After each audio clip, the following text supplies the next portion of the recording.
Biz bununla qədər hansı qətiyyətlə haqqı müdafiə eləmişiksə, hansı qətiyyətlə rejimin oyunlarını ifşa eləmişiksə, həmin qətiyyətlə də Azərbaycan xalqının demokratik uğrunda mübarizəsini bundan sonra da davam etdirəcəyik. Bizim qətiyyətimiz yalnız zalimlara, şərə qarşıdır. Heç bir haqlara qarşı.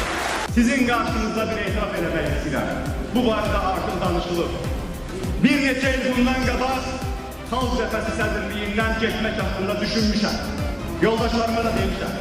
Amma bugün bu represiyalar şəraitində, mənim əqidədaşlarımın o həbsxanada olduğu şəraitdə, bugün bu mübarizəni davam etdirmək belə bir ləyaqət tələb edən bir zamanda mənim kitabımda qaçmaq qərarı yoxdur. Mən buna mübarizə